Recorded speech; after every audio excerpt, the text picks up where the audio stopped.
Welcome to Nightlight. Step away from the mainstream and gather around as we enlighten the world and our realities and travel this cosmic journey we call life. Join us as we share with you and provide that beacon that can guide us all to a better way. Explore with us as we examine a metaphysical montage of spiritual insights, covering everything from the mundane to the magical, UFOs to unicorns, and everything in between. This is a time of awakening, of sharing and evolving, of spreading our wings and soaring on the cosmic breath of creation.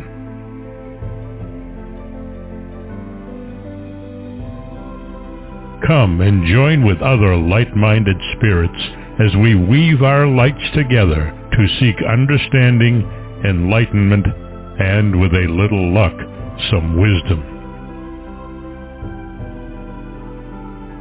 This is Nightlight, a reminder that you are never alone.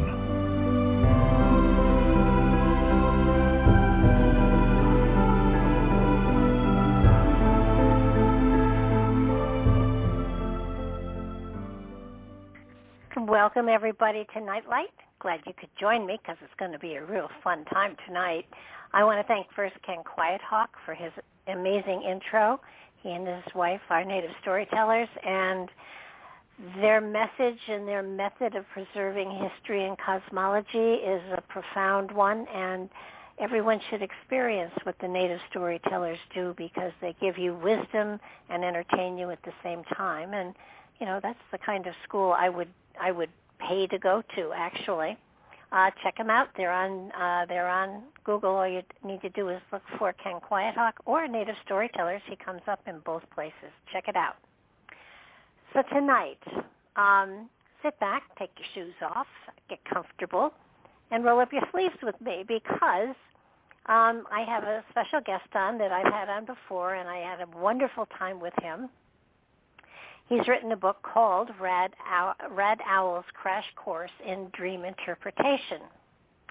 And this is a little bit about the book. Solve the mystery of your dreams with a simple and effective three-step process of dreams interpretation. J.M. DeBord, who is Red Owl, is a best-selling author and acclaimed dream interpreter. Learn how to interpret dreams by decoding the symbolism and analyzing the story. Gain tips from the great dream analysis that such as analysts. Let's try again. Gain tips from great dream analysts such as Carl Jung and quickly absorb this incredible and one-of-a-kind knowledge by examining fascinating example dreams step by step with clear and concise explanations. No experience is required. Of course, you are required to dream, but then we do that anyhow. J.M. DeBord, Rad Owl, is the author of 3 books about dreams, including the best-selling Dream Interpretation Dictionary. He explains this complex subject simply and easily and empowers readers to discover their innate abilities to know the meaning and significance of their dreams. In other words, you can become your own therapist if you want to work at it just a little bit. So welcome to the show, Jason. I'm so glad you're here tonight. This is a fun topic. I'm glad we're going to get into it. Yeah, me too. Thank you, Barbara. And last time I was on your show, we really dug deep into the subject of dreams and their interpretation. And you had done your homework and were able to ask great questions, which helps me as an expert to talk about what I know best. So I'm looking forward to this. That book you have there. Go ahead. No, the book is great. I thoroughly enjoyed it. It's also on Kindle, so that if people want to read it on Kindle, they can. Having a paper book is cool too. I actually got the PDF from you, and I ran it off so that I have the whole thing marked up with all sorts of questions and philosophical questions and all sorts of other things here. So Everybody dreams. A lot of people say they don't dream, but everybody does dream. But the remembering of the dream is so hard to do. So, when you talk about dream interpretation, you're asking people to actually take the trouble to write down their dreams first thing when they wake up. And if you don't, you do lose it. So why is that? I mean, when a dream is so profound, why is it that you forget it almost immediately when you wake up?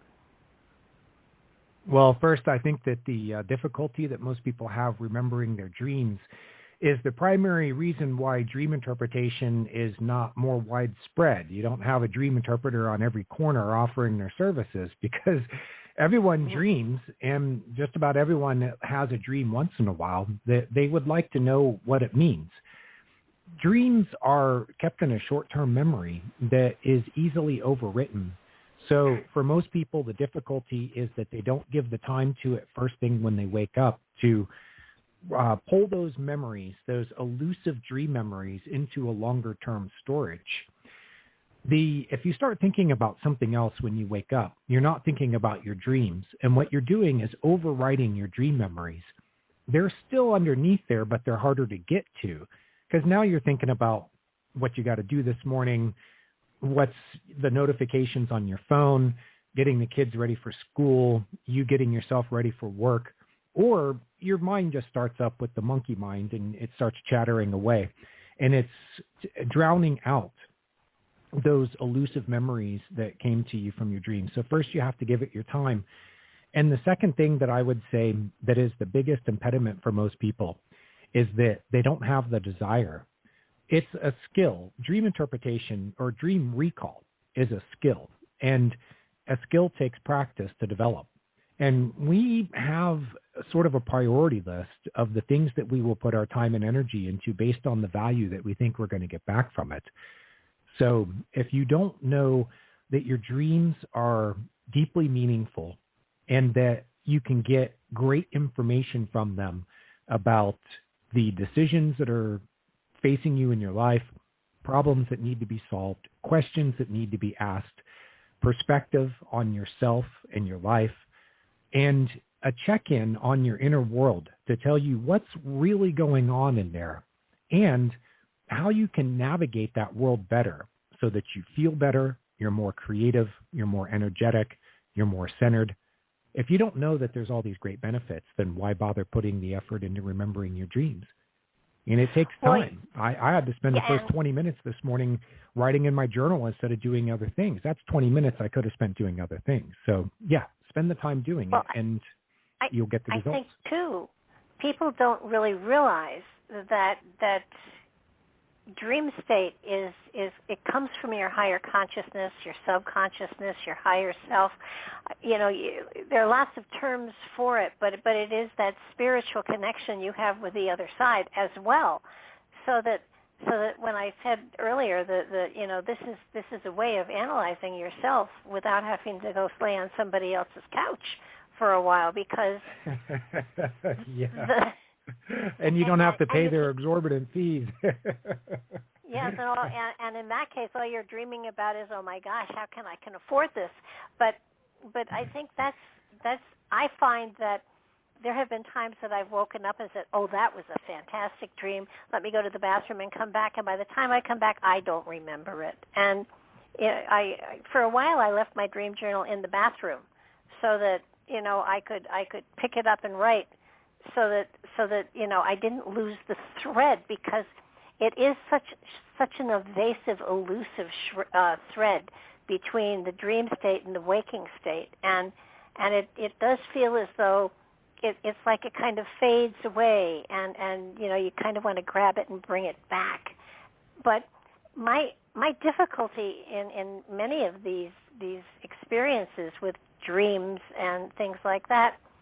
How do you tell the difference between what is your imagination, kind of, daydreaming, or a real dream that comes from your higher consciousness, or, you're just letting things flow through your head and there's no meaning to it? I mean, how do you differentiate between what is a valid dream that needs to be interpreted and what is, for want of a better word, just random thoughts that seem to be floating around there looking for a place to light?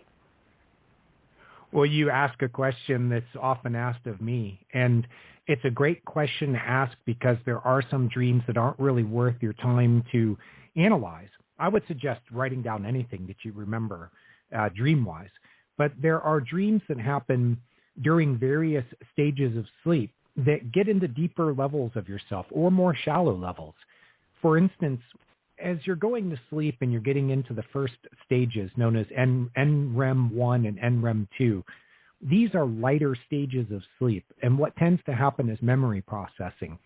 You will have these quick bursts of activity in the brain that are then turned into visual imagery that are related to the memories that are being processed. Oftentimes, those experiences are more thought-like. You are just kind of wandering through the memories of your day, and your brain is taking those memories and it's running them through in these short bursts, and then it's finding ways of fitting them into the puzzle. Your brain memory, it's like a brain memory map. And those dreams are just kind of, they're not really engaging emotionally, and they're more thought-like. And they can tell you how the mind works. You can analyze them and get an idea of what's going on, which I think is always interesting. What is the brain doing while you're asleep? This is for people who are, fired up by neuroscience and stuff like this. It's a really fascinating thing to observe and to know more about. But as far as a deeply meaningful dream that's coming from your higher self, your dreams save that for the Rem stage. Now, the Rem stage is when you engage more with the dream. And this is very important because engagement makes the memories encode more deeply into you. It draws your awareness and attention more into the dream state where you want to be a participant in the story. And Barb, this is the number one way to tell. Are you actively engaged in the story as a participant?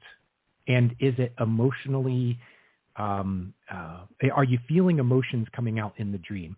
Those are hallmarks of meaningful dreams. And those are the ones that you really want to get every detail that you can remember about them.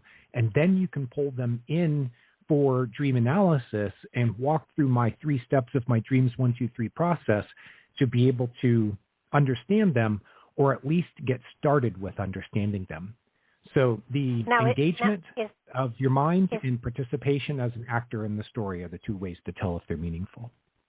So would that be what some people call lucid dreaming, when you are a participant in the dream? No, that happens with everyone, whether they're lucid or not. In fact, lucid dreaming has more detachment. You realize that you're dreaming.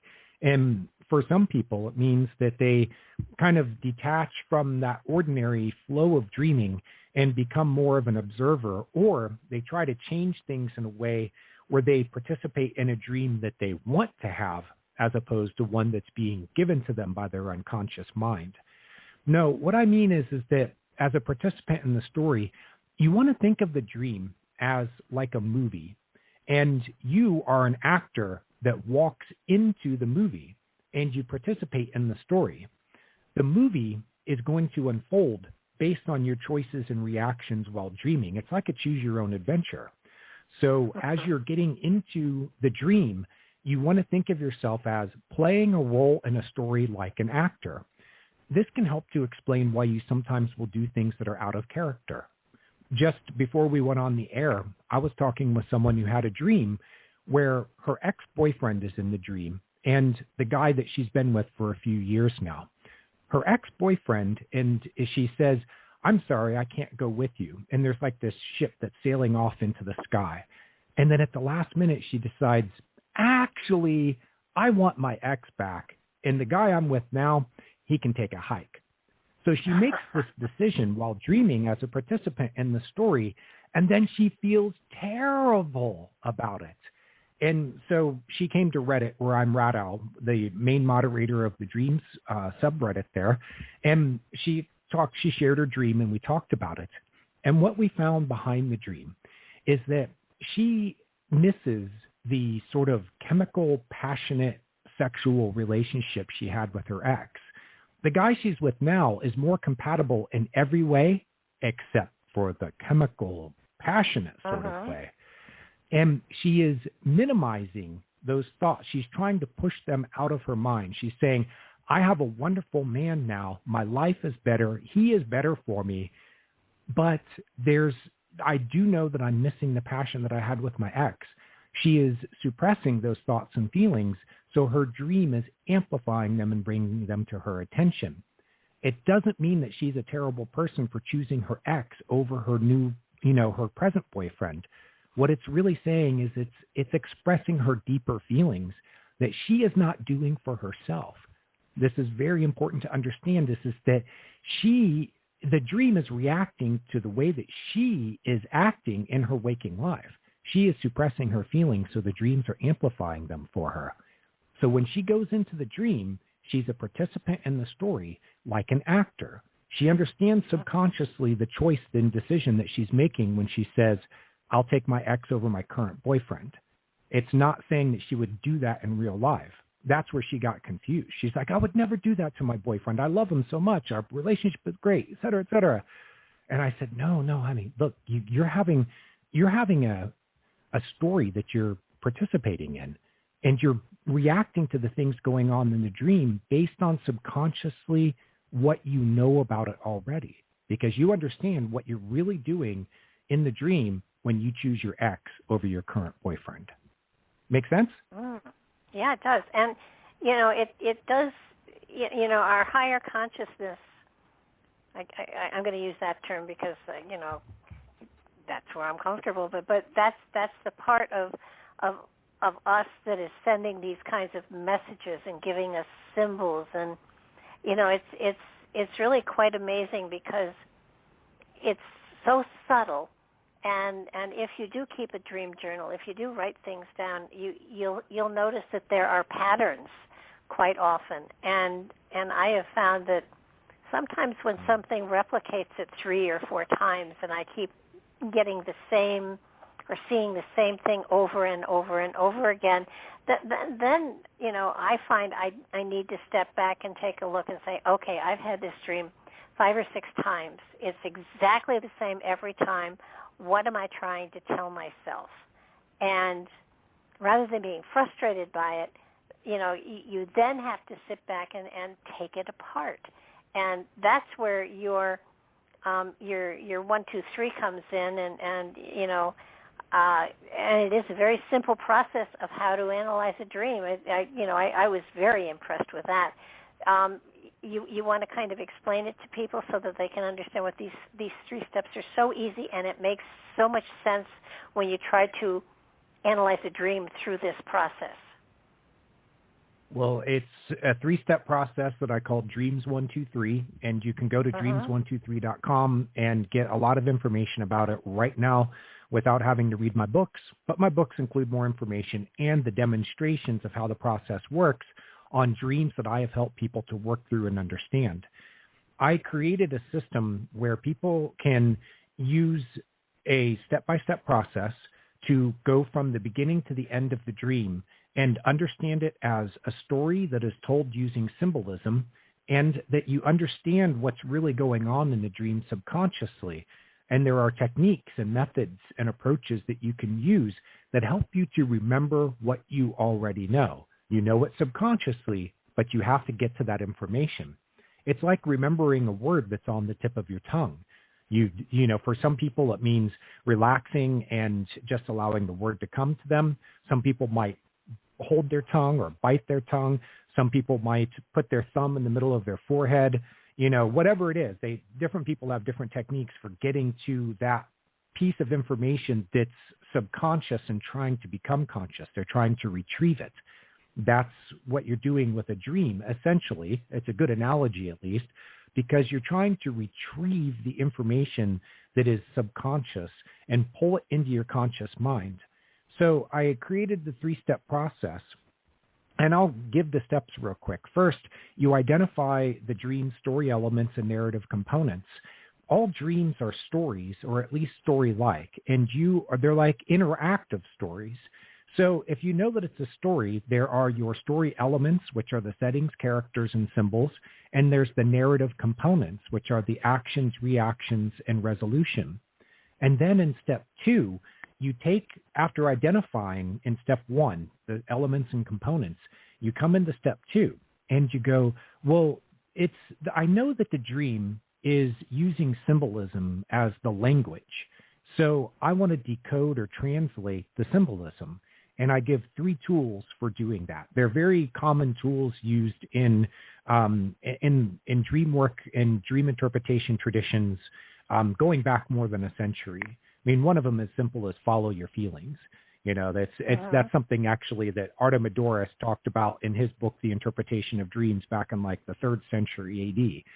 So, but if you look in more modern times, if you look at it's beginning with your Sigmund Freud's and Carl Jung's and stuff like that, in the later contemporaries of them, they found certain methods that worked very well. And I include those methods in the step where you decode the symbolism. But the other side of the coin is you want to analyze the story. The story has things like metaphor and comparison and contrast in it. These are the same techniques that authors or, let's say directors in movies, but more so authors because it's more language-based, use in their stories. Dreams are packed full of metaphors and metaphorical symbolism. So you analyze the symbolism, or you analyze the story, and it can help you to get to, what is the story really saying? What kind of experience have I given myself? This is real important because you are giving yourself the experience of the dream, and you want to understand why. Now with that information, you go into step 3, and you start putting the dots together. There is a center of gravity, which is the dream's central idea or subject, and all of the details of the dream relate to it symbolically and as part of the story. So you take that center of gravity, you try to find it, you see how all the details constellate around and connect with it, and then you start looking at the context of the story and what's going on in your life, and reflect on your life to see what the dream is really saying. For most people who start off with dreams in their interpretation, they could say, get a dream dictionary from the bookstore, and they start reading it, and they go, well, this is interesting. It says that a bat means this thing, and, that the color red means that, and the car means this and that. But what the dictionaries don't usually tell people is, even when they're accurate, is how those conclusions were drawn. Like, why would the color red, well, this is maybe an example that's too obvious, but, the color red means passion. It means anger. But there could be something else that you're feeling and sensing from the color red in your dream. Maybe there is a metaphor. Maybe there is a way that it's used in the story in a different way than what you'll find in the dream dictionary. But the dream dictionary is not teaching you what you need to know to be able to analyze your own symbolism. And that's what I've tried to do, is empower people to be able to figure it out for themselves. Because, Barbara, as you've learned from your dreams, you pick up a few tips here, about dream interpretation, and you can start looking at your own dreams and you go, actually, this is starting to make sense to me. It doesn't require you to sit on the couch with Dr. Freud. You were kind of making that joke at the opening of the show, like, you can go see a psychiatrist and pay their fee, and maybe they can tell you what your dreams mean, but what does that really do for you in the long run? You have one dream. You don't really understand how they drew their conclusions unless they teach you how they do it. And in the end, you're not empowered by it. And you're giving a very important power to someone else, because now they are interpreting your dream for you. If I sat there and it's Vladimir Putin and he's speaking Russian, and someone comes along and says, this is what Vladimir Putin said. Well, I don't know, heads or tails of any of the Russian language, so I can't tell if the translation is correct. That's the thing when you start getting into this, is you go, well, if I give my power to someone else to interpret or translate my dream for me, how do I know that they're right? And B, what happens on the next dream? Do I have to go back to this person to understand what it is? So that's why I try to teach people how to do it for themselves. And I've spent almost 30 years now learning this, practicing it on my own dreams and writing books, and most of all, working with people one-on-one and in shared situations such as at Reddit. I've probably interacted with, I would say, somewhere around 5 or 6 or 7,000 times that I've gone on there and talked with people about their dreams. And so with that knowledge, I understand not only what dreams mean, I also understand the common roadblocks for people to pick up the knowledge themselves. So I make it real simple and easy with my Dreams 1, 2, 3 process so that they can know what I know, but not have to spend almost 30 years figuring it out. Well, yeah, you do, have a leg up on most people there. I found that I often tell people keep a dream, journal, write down what you're saying to yourself, and eventually it makes sense. And in my experience, when people say I don't remember dreams or I don't dream, and basically I say to them, if when you go to sleep you say I'm going to remember my dream, you will remember your dream. Now it's your responsibility to pick up a piece of paper and a pencil and write down what it is you dreamt. But it's in many ways like, or have a special notebook for it. Yeah, I mean, lots of times, most people have an internal alarm clock. If you go to bed saying I have to wake up at 6 a.m., you most probably will wake up at 6 a.m. Now it doesn't say you're going to get up. You can roll over and go back to sleep. But there is, I think that especially those people who are on an awareness or a spiritual pathway have established some sort of a dialogue with their higher consciousness, so that there is, even if they don't notice it, there is an awareness on the higher consciousness part that they're trying to consciously make that connection. So they try to make it easier. And I do believe that sometimes, dreams are sent just so people can play with them and see if they can understand what you're trying to tell yourself, because it's so important, because so many people keep, they wonder, am I on the right pathway? And, my statement to them is your life full of joy? If it is, then you're on the right pathway. It's that easy. And if your life isn't joyful, then it's time to step back and do some analyzing and say, well, what would add joy into my life? How could I, and that doesn't mean you quit your job and join the circus, unless, of course, that has been a dream, and then you go for it. But yeah, what needs to change? Yeah, just you ask yourself, and you get the answers, and it is just so amazing. And then you get to a point where you begin to trust yourself even more. And I had a dream. Oh gosh, this goes back a number of years. I dreamt that I was at my own funeral, and it didn't upset me.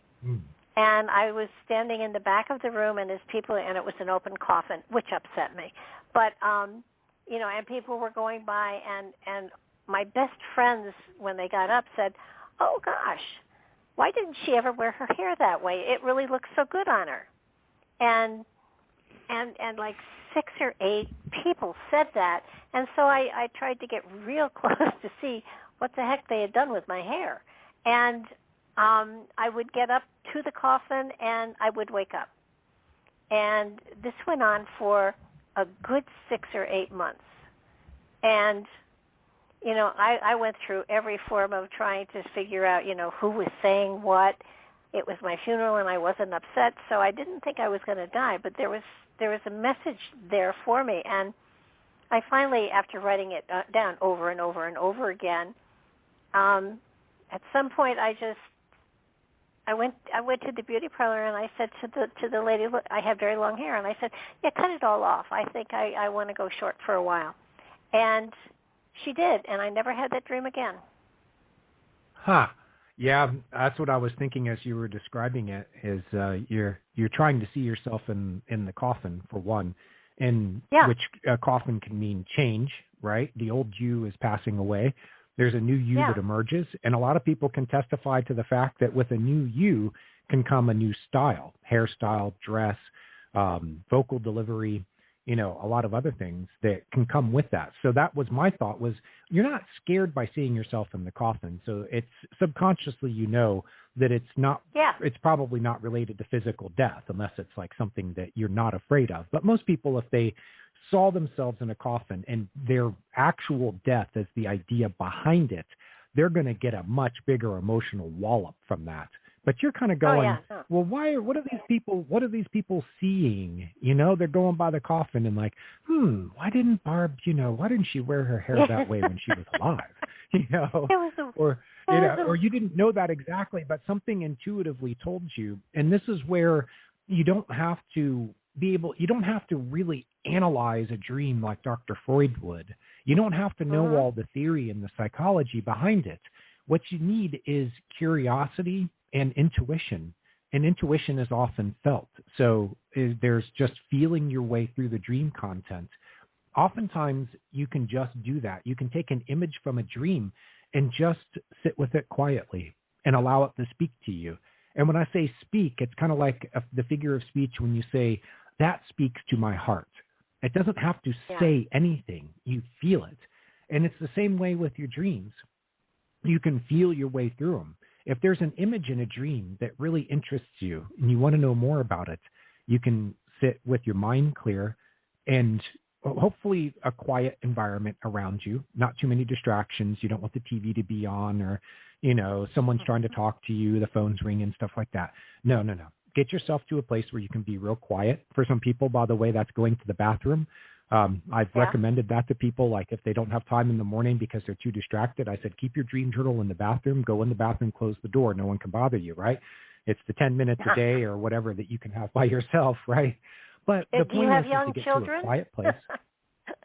I don't, but I've worked with enough people who said this is a problem. Hey, Mr. Dream Interpreter, what do I do if I can't? Yeah, we have cats and they don't respect closed doors either. But you get the idea, is whatever you have to do to create that space for yourself where you can have some time for quiet reflection. And you just sit with the image and follow the feelings into your body, into your memories, and you'll get some intuitive senses off of it. There's a lot that you can... We talk sometimes about dreams in terms of there's a higher self that's speaking to you. Well, in some dreams that's true. There can also be a lower self that's speaking to you, more from your body and more from your instincts. But what you're really seeing in the dream is the mind of nature that was created by nature before human beings created an ego to exist in the world and started thinking of themselves as being separate from their environment. There is a part of our mind called the unconscious that had millions of years of head start before the modern human came along, programmed into us a way for us to be healthy and balanced and joyful and connected with our environment, our planet, and with each other, and with ourselves. There is a natural way of being that is programmed into all of us. That mind of nature is part of all of our minds, but it speaks to us. It's what that is the unconscious mind. And the unconscious mind has two primary ways of speaking to us, through our dreams and through our imagination, which includes our daydreams. So you can actually analyze content from daydreams and use it much the same way as you would analyze and use dreams that come to you during sleep. This is really the benefit that you're getting. The mind of nature reflects on you and what's going on in your daily life with an eye towards helping you to be healthier. And as Carl Jung said, one of the primary purposes of dreaming is to self-regulate. The ego is part of a larger system that he calls the psyche. And the psyche has many parts. Now, anything that's composed of parts is going to need to find a way of regulating itself. The same way the body works. You have all the different systems and organs and stuff like that, and they need to be in balance with each other. They need to have a cooperative relationship with each other for the whole body, the whole being to be healthy. It's the same thing going on in the psyche. Your dreams are trying to help you to regulate and balance yourself and how to understand what's going on deeper inside of you and to get the message about things that might be out of whack in your life and in yourself, or on the other side of it, areas for potential and growth that can open up for you. Can I give you a quick example from a lady who, this was a fascinating case. It's not in my book, but we kind of hit on this already about the ways that dreams can advise you about where you can go in your life where you're going to find more satisfaction, more health, more joy. For her, she was a public relations executive with the family firm, which meant that when she got out of college with her, marketing and advertising degree, she went to work for the family business and she worked her way up through it. It was a large advertising firm or PR firm, and she worked her way up through it so that she got into an executive position. So here she is, and she's in her late 20s. She's already flying high in her career. She's got the big salary. She definitely has the inside track to one of these days probably running the company. And she said that she was having night after night, she was having dreams about rays, like manta rays and stingrays.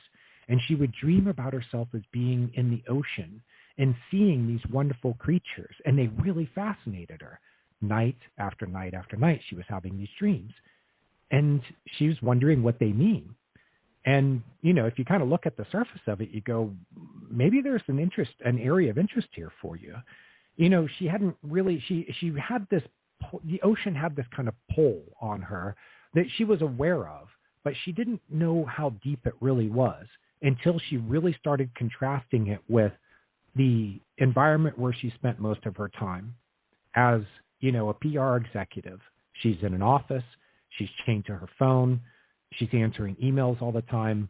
She's in a very different high technology, glass and steel and concrete sort of environment. And this is where she's spending most of her waking hours.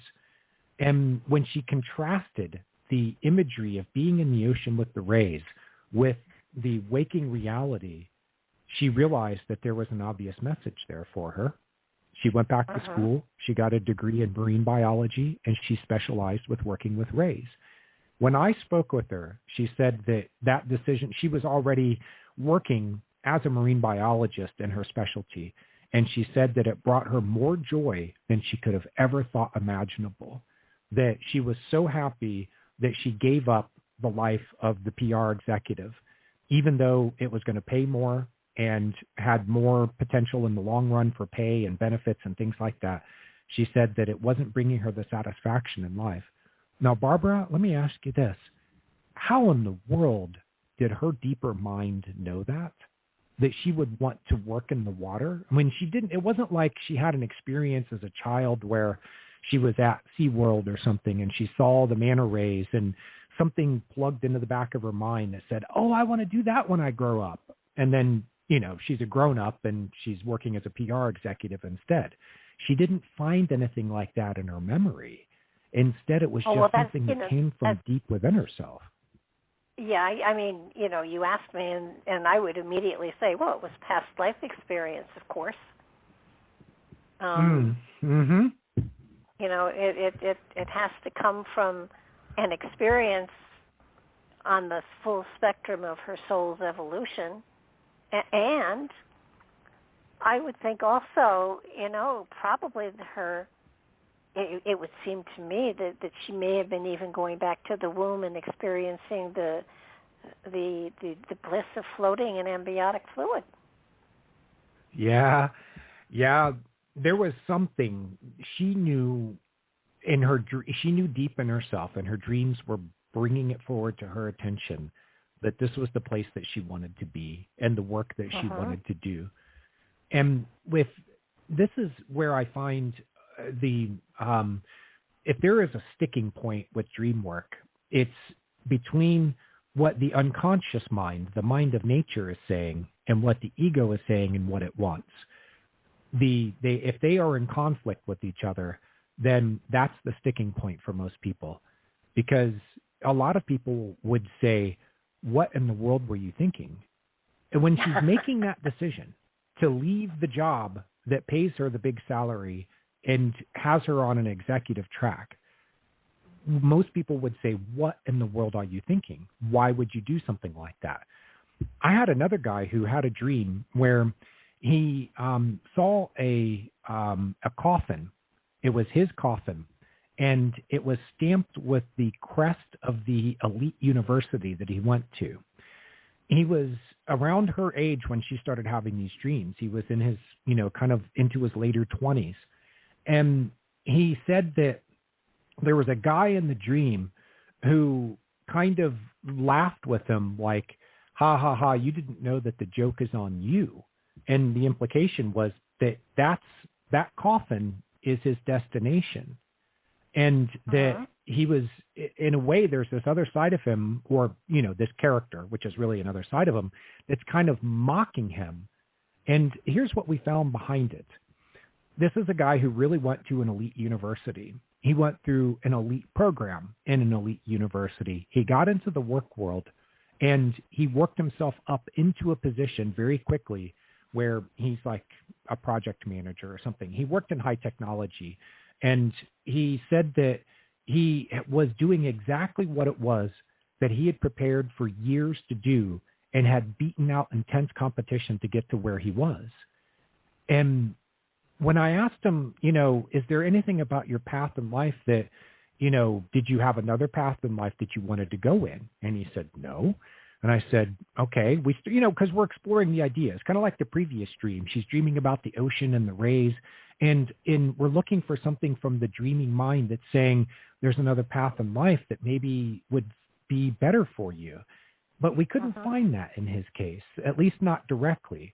What we found, Barbara, was that his success had locked him onto a path in life that was going to take him to the grave. And there was no, in the sense that this is what he was going to do. You're 27 years old and your life is over in a sense because you've met the challenges and now it's just gravy. From here, he sees the path that's in front of him. He's going to rise high into the world, the industry that he works in. He's going to make a lot of money. He's going to be very successful at it, and he's never going to be happy. He's not really happy doing the work, and he can't admit it to himself because he chose this path for himself, and he thinks that he would be a fool to give it up because he worked so hard to get to where he's at. But like that coffin with the crest of his university on it, that's where he's going to end up, and there's no other choice. The challenge in life is over with. So this is something, dreams can show you this other perspective on things that the ego isn't getting. And this is where that conflict and that sticking point can come in, because the ego doesn't want to get the message. For part of you speaking, wanting you to at least reflect with a wide open mind and make your choices consciously, instead of feeling like you're locked into something that you have to take with you for the rest of your life. I found this with like people who are doctors, physicians. They work very hard from the time they're in like second grade. They're worried, I didn't get an A on the test, my life is over, And then they get into high school and they've got all the best grades and they take the most advanced classes and they give up their social time and other things so that they can have that, they can get into the best college. Well, now they've done their undergrad and they need to get into the best medical school.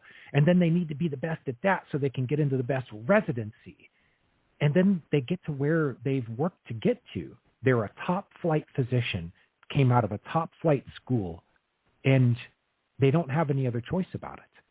And it's not to say that they're on the wrong path in life. It's that they won't even consider other options. They won't consider other points of view. And there might be something that is speaking to them that says, you need to at least consider these other things. So that, and maybe there's a way of integrating it, Maybe it's going to be Doctors Without Frontiers. Maybe there's something that's more idealistic in you. Or, hey, go make your $1 million salary. That's fine, but do it consciously. This is often what your dreams are asking you to do. Now, I've often found that while the higher self will give you other options, it doesn't say stop immediately and go this other way. It gives you the option. And you can look at it and you can evaluate it and then you can take it or not. But at least there should be a consideration there. There should be an awareness that, there are other directions you can go in. And I have found of late that so many people are looking where they are career-wise and saying, this isn't working, but how do I know where to go? And I basically tell them, listen to yourself. Listen to what you're saying to yourself, through dreams, through daydreams, through inspiration, through synchronicities, because all of those things will give you hints as to what other potentials are. And there are always choices. There are always other potentials. Never is there a brick wall that you can't get over, around, or through if you allow your higher consciousness to speak to you. And it's amazing because synchronicities happen all the time. And if you pay attention to synchronicities, then then magic can happen in your life. And it's the same thing is listening to your dreams. Pay attention to what they're telling you, and pay attention to the symbologies that's there. And just because you have a dream that seems so simple and so just boring, there is always symbolism in it. And if you take the time to analyze it and go into it, nothing is wasted. There's nothing happens for no reason at all. And you can have just a fragment of dream that can have a lot of information in it if you'll plumb it, if you'll work with it. Well, yeah, and trusting the information that you get. 2 years ago, my son he was going to Boston for something. He stopped and he had dinner with me in Connecticut, and we were at the dinner table, and I suddenly said to him, out of nowhere, I said, I think I should sell the house and move. And he just looked at me and he said, where did that come from? And I said, I don't know, but I just said it, and it sounds like a good idea. And he said, where would you go? And I said, Nashville. And my best friend lives in Virginia, so, if I was going to rationally think about it, it probably would have been to go by her. But I said Nashville, which is close to where my son lives. And he said, he just figured, I was just talking off the top of my head, and he just said, well, get a realtor and see what happens. And so the next day I got a realtor, and the house was on the market in a week, and it sat there for a year and a half, and I kept asking, what's going on here, year and a half. I know that I was inspired, by something to make this move, but it's just, I'm sitting for a year and a half. That's a lot of time to have a clean house every day, let me tell you. And well, the house finally sold, and after searching for a year and a half for condos and everything in Nashville on the computer, of course, one dropped their price, came into my price range. I called my son. I said, that's it, buy it. And he said, don't you want to come out and see it? And I said, no, that's it. And he bought it. And I came out here, and the first time I walked into this place, it felt like home.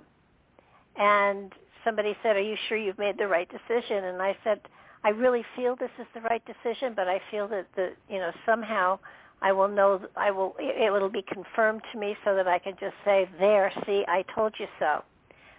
A week after I moved in, I was walking, it's a very small, it's 14 units, it's not big.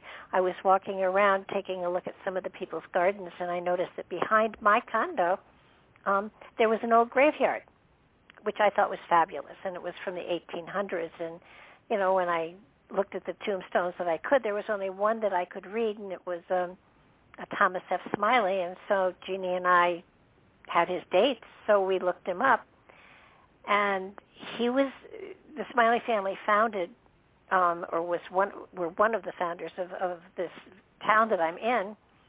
And he had a sister named Hattie, and Hattie was married to, are you ready? Aaron DeLong, one of my ancestors. Now, that came out of, there was something deeper going on there. like you think? there was, yeah, and that synchronicity is fascinating. It tells you that there is a mind that comes to us that works in our dreams, that works in the background of our thoughts, that already has this information, and it's just waiting for you to ask. And you can get it you can get the reply through dreams, you can get them through intuitions and feelings. We had, your story reminds me of Linda Schiller, who I'm a podcast host, The Dreams That Shape Us. And Yep. Linda was the guest on episode 2 or 3. She described a dream where, well, here's the setup for it. 20 years ago, she was in the process of doing an international adoption from China. Her and her husband knew that they wanted a child, but they weren't going to be able to fly to China. They were using an adoption agency to basically find them a baby, send them a picture, and have them make a decision. Does this, do you want this? Do you want to adopt this child? And the agency calls her up and says, we have, come on down here to the office because we just found, a baby for you in China. Well, she gets there and she sees the picture and she sees that the baby is older than what her and her husband had pictured. And the only reason why it was a concern is because she knew that children who are in orphanages in some of these international places, they sometimes don't have the best experience. And it's something that can stick with them and really cause them a lot of issues, psychological, emotional issues, and sometimes developmental issues, physical issues. They've been malnourished, things like that. So she didn't know she's like, I don't know if this is really right for us. She said, give me 24 hours. Let me go home and dream on it. So she goes home. She has a dream that it was based on something that happened where her mother-in-law had bought her, this was in waking life, had bought her the shed. And they were like, it was a little bit too big to be able to fit in the place where they wanted it right next to their house. And they had an installer out, and the installer said, oh, well, all I got to do is dig down a little bit, pour a little foundation, and, and everything will be fine. So she basically has a replay of that in the dream. The dream says, it's a little big, but it'll fit. It's the right one for your home. And that applied exactly to her baby. The baby was a little bigger than they thought, a little older, but it would fit. And 20 years later, as we're talking about this, I said, Linda, how did the dreaming mind know that was the right child for you? She said that her daughter was the perfect, she wouldn't know this as a baby or even as a young child, but being able to reflect after 20 years with her daughter, she's like, there was something out there in the universe that knew that we were right for each other. And it was this sort of cosmic thing, this larger mind that knows things, like that your ancestor, is buried in your backyard, or in your case, I'm exaggerating that a little bit, but this person who's buried in the cemetery behind the condo that you felt this connection to is, you're related. So there is something, this larger mind that knows things that can speak through your dreams. So not only do you have the mind of nature that can reflect on things for you, step back, see the big picture, and advise you through your dreams, solve problems, answer questions, make decisions. You also have this larger mind, this awareness, this intelligence that seems to know everything and can help you to make decisions based on its perspective, so that you don't have to know all of the answers. It has the answers, but it's not asking you to give up your power to it. This is one of the things that Carl Jung talks about a lot, is that people tend to want to give up their decision-making power, and if they walk into dreams looking for an oracle, they're going to be sorely disappointed, because that part of the mind, which connects into the big cosmic mind, is going to challenge you to be a more conscious being, to take responsibility for yourself, to make your own decisions. It's that sensitivity. And, lots of times people will say to me, well, can I ask a question? And I always say, sure, just be prepared for what your dream, you may ask, what should I do next with my life? And you should get, and what you get, could easily be a Big Mac. And the Big Mac, if you really take it apart and if you really look at it, could easily give you the answer to your question. So don't flip something off as being, well, something wasn't listening. You will get a message, you will get a symbol, you will get something that can, with care and time, be taken apart and interpreted and give you some input into the direction that you should go. And that was really quite flippant, but it works that way. And I know, like I said before, I have tons of people calling me in tears saying, I don't know what to do with the rest of my life. And it's like, first, calm down. And secondly, start paying attention to what your dreams are telling you, because I'm sure there are messages there. And all you have to do is be patient with it and start looking at, like you said, the locale, what was in the dream, where was the dream placed, what was the season, what was the time, what was in it, what people were there, what was happening in the dream, to really take it apart piece by piece by piece. And when you do that, you get a sense of where the symbology is leading you, if you pay attention. Yeah, and there's a real magic to it, because if you can understand or at least get an idea about what one part of a dream means, it can help you to decode the rest of the dream. And then that gets the ball rolling for you. And you only have to do it once for you to realize that you can do it. You do it once, you can do it again and again. And it's not as hard as it seems. I like to say that I demystify dream interpretation, because people have this image in their mind that you either have to be, the psychiatrist who, by the way, most of them are not trained in dream interpretation these days.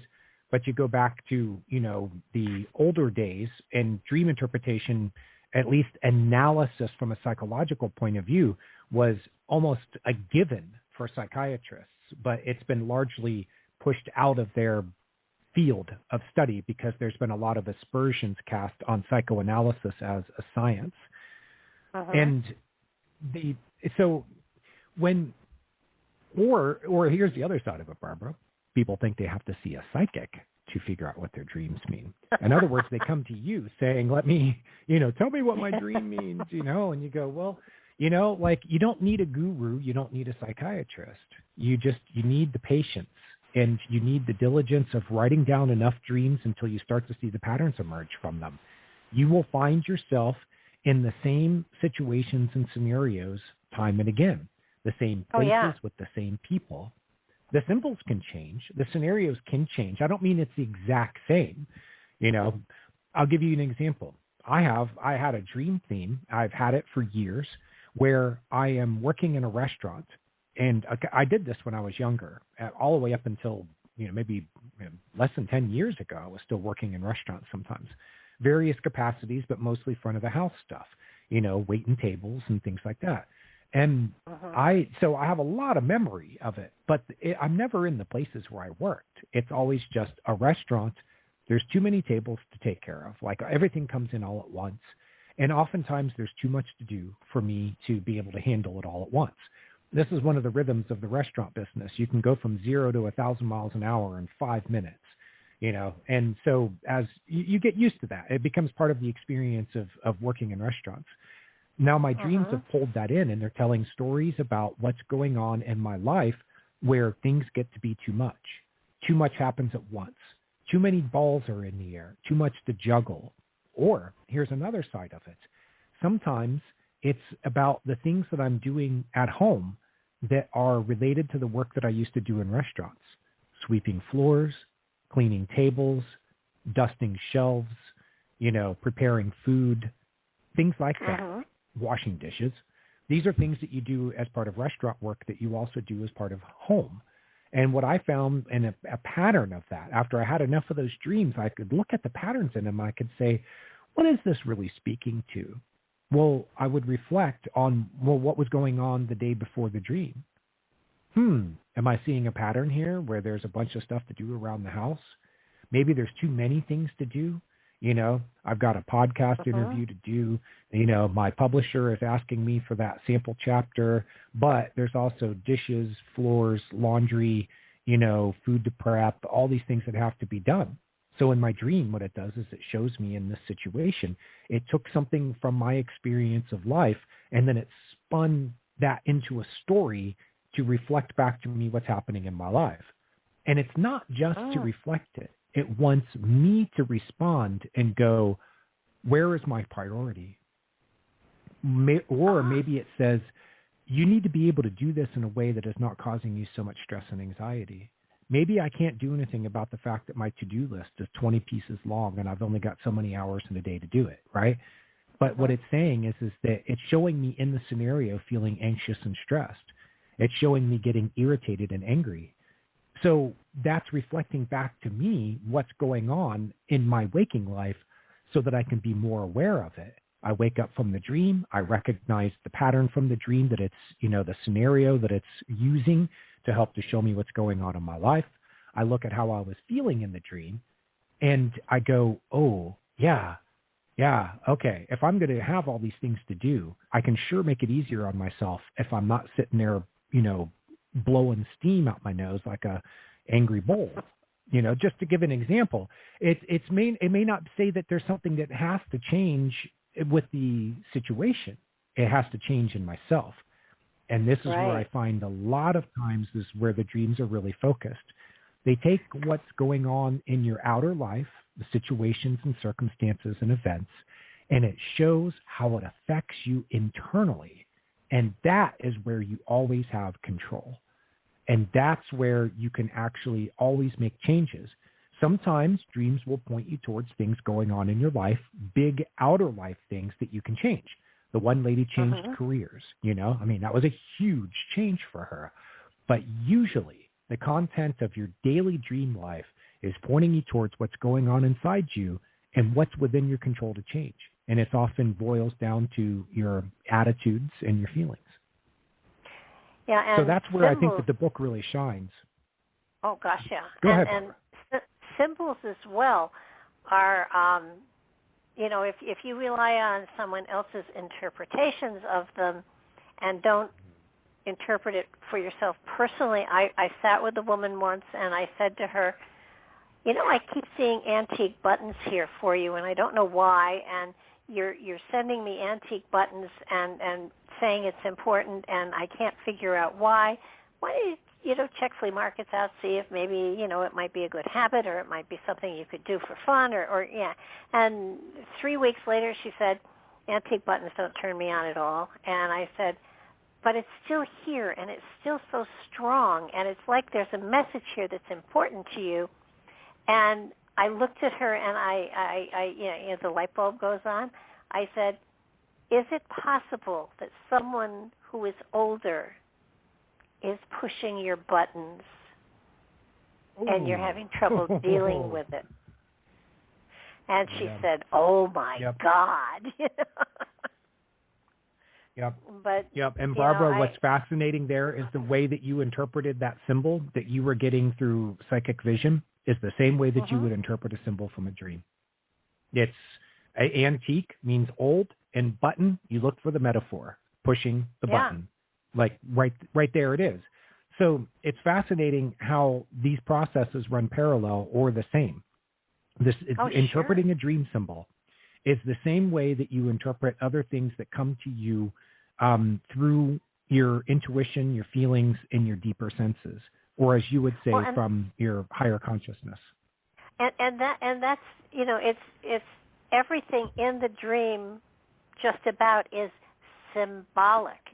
And so when you see, I don't know, a red car, it doesn't necessarily mean that there's a red car. It could be emotions that are traveling, or it could be anything. So you have to take the time to figure out for you what it's symbolic of, because that's where the message is, and That's where you become your own therapist, and it is so cool. So, okay, people have written out dreams, and they have lots of different symbols, and they've written out what they feel that they mean or think they symbolize. How do you know when you've got it? When first you it's going to resonate with you. Okay. It's going to resonate with you because it's like the word on the tip of your tongue. Once you recall what that word is, you go, oh yeah, that's right. That's what I was trying to think of, or the memory, this person's name that you couldn't quite remember, and then boom, all of a sudden it's there. But here's the other thing that is part of my step 3 of my Dreams 1, 2, 3 process is context. The dream puts the symbol into the context of a story and in connection with other symbols. It doesn't always have other symbols, but there's always going to be a story context because the symbol isn't just floating in a black void. Well, I suppose it could. But for most people, their dreams are going to give them a context. That red car, let's say, here's the difference in context. You have a hot red sports car that's sitting in a garage, and the dust is accumulating on it.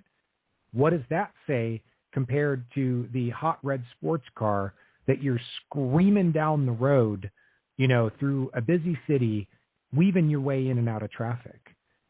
The context of the story gives you a much different idea about what the symbol means.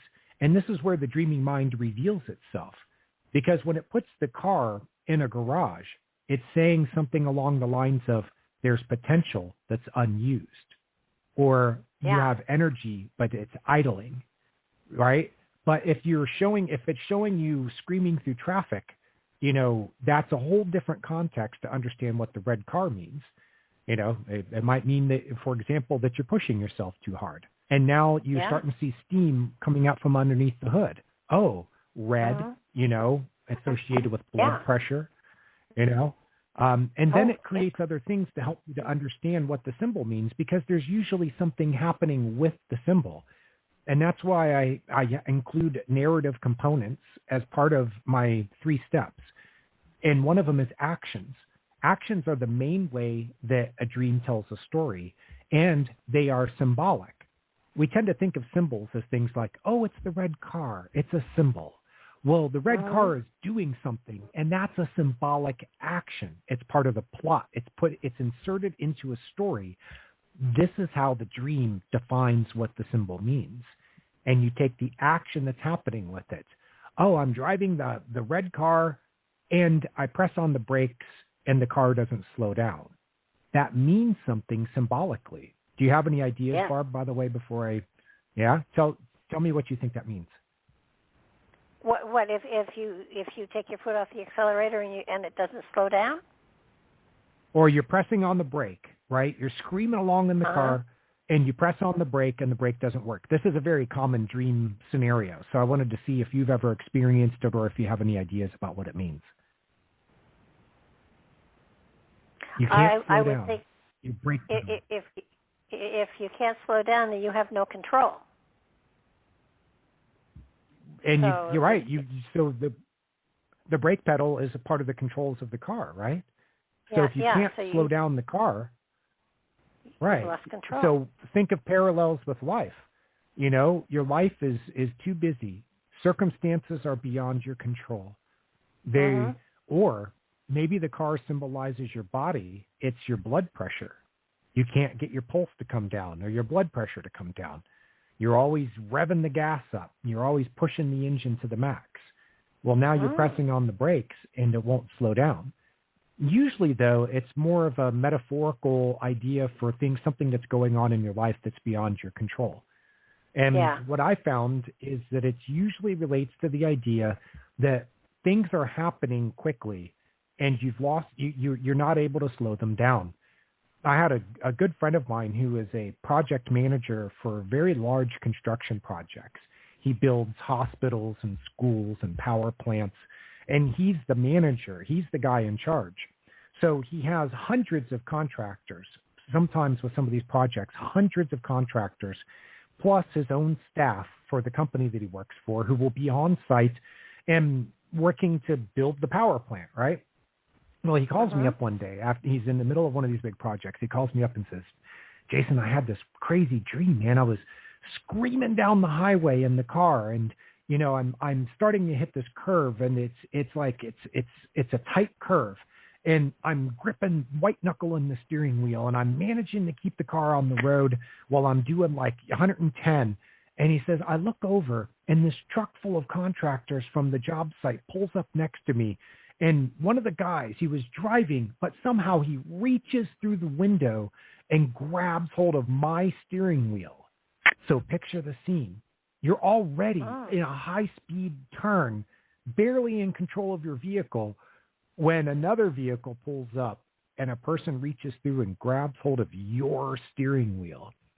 And I said, well, you know, these are people that you know from work, right? He's like, yeah, they're a group of contractors. And I said, all right, well, this is probably speaking to work. You know, what is the metaphor of being, you know, barely in control while going at high speed? I'm like, does that fit at work? And he laughs and he's like, man, this project I'm on is like, it's barreling ahead, and I'm managing the project, but I feel like I'm barely in control of it. I'm like, well, your dream created a heck of a metaphor to, you know, kind of get that idea across. And I said, well, what's going on with the contractors where they would reach through your window and take control of the steering wheel? Like, the steering wheel is your control. How are they trying to take control? And he's like, yeah, these guys, they have been giving me the business. And they're like sharks when they get a drop of blood in the water, man. They're just in a frenzy. He's like, they're probably, you know, they're trying to tell me how to do their jobs because they're sensing weakness in me, and they think that they can get away with it. And if you give these guys an inch, they'll take a mile. And anyone out there that's worked in the construction business knows exactly what I mean. These are rough cats, you know, and they will act that way. So he responded. He said the next day when he's there 8 a.m. in the morning and everybody's showing up to the job site, he was ready to crack down on them and show them who's boss.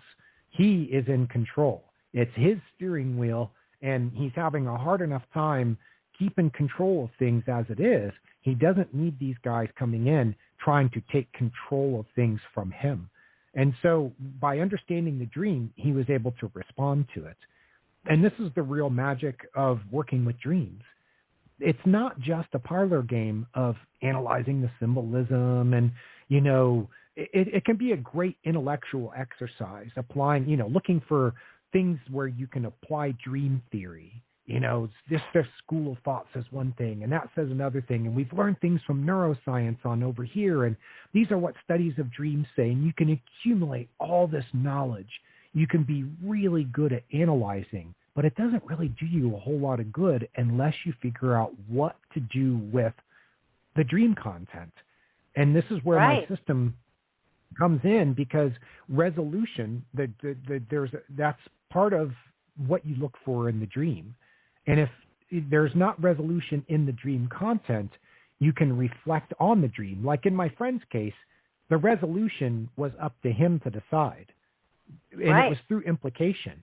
Hey, are you going to let these punks take control of your car? And when it was phrased to him that way, he's like, heck no, I'm not. So now the resolution is up to him, but he knows where to go. He knows what to do in response. And by the way, Barb, I have a course.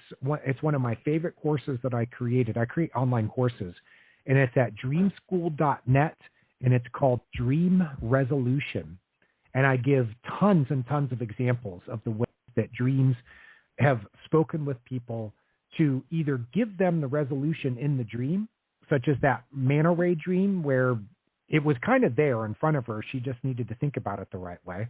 That was one example, all the way over to others where the resolution is for you to figure out. Sometimes the dream tells you or suggests, and sometimes it gives you the information for you to decide for yourself.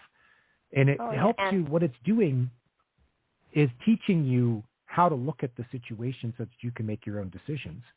I like to say that dreams show and you decide.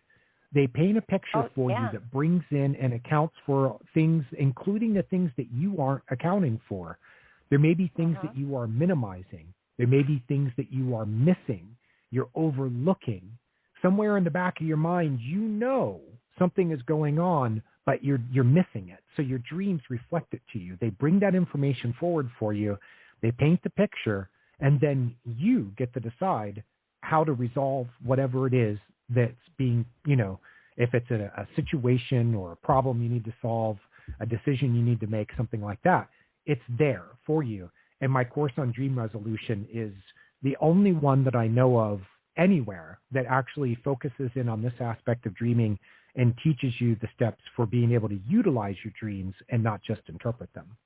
Oh, absolutely. And I do want to slip a slight plug in here for your podcast, The Dreams That Shape Us, because it is on my YouTube channel for Nightlight, so that if anybody wants to go to your shows that are out there, they can go to Barbara DeLong on YouTube, and you just go to the playlist, and there's a playlist for your show called The Dreams That Shape Us, and it has 14 of your shows there, if anybody's interested. Yeah, which is awesome. I was just there last night because on anchor.fm/dreams that shape us, I'm going there right now as we're speaking. I had put in a new link for YouTube that takes you to that playlist.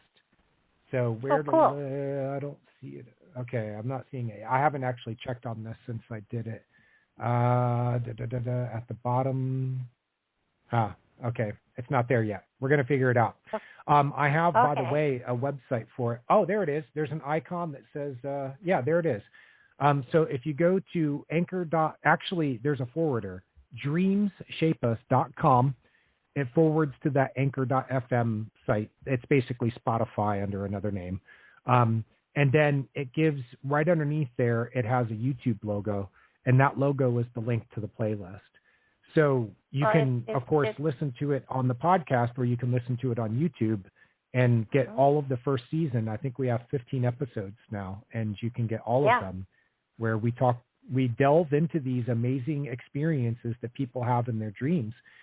You and I so far have talked for an hour and 15 minutes about dream interpretation. And to me, and I can tell that to you too, it's a fascinating subject. All the psychology behind it, and, the way that this deeper, higher mind, whatever you want to call it, is speaking to you. There's a process that you can go through to analyze a dream. All well and good. Do you know what people want to talk about when I'm, like I do all kinds of media, and I give workshops and seminars and stuff like that. And I'll get done talking about some fascinating, thing that Carl Jung or someone like that taught about dreams, and how I've incorporated it in and made it easily accessible for them to use. And then they'll be like, but I had a dream that came true. What is that all about? Or, my mom who died 10 years ago came to me in a dream and she said this or that. What does that mean? Those are the dreams that really kick people in the butt, and they want to know about. And that's where my co-host and I have really delved into, because we have found amazing experiences that people have had through their dreams. And can I just tell you, listeners, about episode 1 real quick, because it's one of the most fascinating cases I've ever run across. Okay, so this is called Back to the Life I Know, Season 1, Episode 1. And his name was Harper. And Harper is a young man who wrote to me as RadOwl at Reddit. A lot of people know me this way. And he said, hey, I see that you know all this stuff about dreams. I want to tell you about something that happened to me and see if you can help me with this and help me understand it. He said, I had this, it started off with having this dream where I saw this character, and I became the character and started acting out in this sort of make-believe world. And there was all this crazy action and very specific things, other characters in the dream with me, places that I went to, things that I said. And he said, well, I traced this character to a show. He said it was actually a show. I'd never seen nor heard of it. And it's called The K Project. It's an anime show. And it's basically a Japanese action-adventure cartoon. And he said, I watched the show after having the dream, and my dream was pretty much exactly what happened in the show. And then that night I had another dream putting me back in the show again, and then the next day, he starts binge watching the show, and it happened for a month, Barbara, where he would he would have a dream, and then the next day he would watch the show and realize that the dream had the characters, the settings, the dialogue, the actions, the scenarios. It was all playing out. And he'd never seen the show. Let's be real clear about this. He hadn't seen the show, hadn't even heard of it before the dream started. So after a month of this going on, he's dreaming through the eyes of this skateboarding, bat-wielding, kick-button guy in the show. It's an anime. It's an action-adventure. And this guy is, he's this real, he's this tough guy. He's full of vigor, and he's riding a skateboard up the backs of the bad guys, and he's got this nemesis character, and all these things. Well, it turned out that Harper, for the previous few years before he started having those dreams, he had been told that he had a heart condition and he needed to tone it down. Before then, he rode a skateboard. He did parkour, which is like jumping off of buildings, doing flips and climbing up walls without having to, all this crazy stuff. He was real visitor. He built up his body, worked out a lot, and he said that for 3 years he had to just kind of sit there on the couch because the doctors told him that if his heart rate got too high, it could kill him. And he didn't know. And what he figured out was that the dreams were telling him that he could get back to the active life that he had before. And here's the kicker. You talked about synchronicity earlier. He was writing it in his journal. And by the way, he photographed his journal and he showed it to me. And it was all written there with dates and all the events and all the things that played out in synchronicity, between the show and the dreams in his life. He said that he was sitting there writing in his journal that maybe these dreams were telling him that he could get back to the life he had before. And right at that moment, he said a song list was playing with, like playing off of Spotify or something like that. He said a random song was playing, and the lyric of the song said, "I've got to get back to the life I had before." As he's writing it in his journal, it's repeated through the speakers. It couldn't be any more clear. There was a synchronicity, that larger mind we talked about earlier that knows things, like Linda, that asked her dreams, is this the right daughter for me? And it turned out it was right. And you saying, is this the right condo for me? But you just knew it, and it turned out to be right.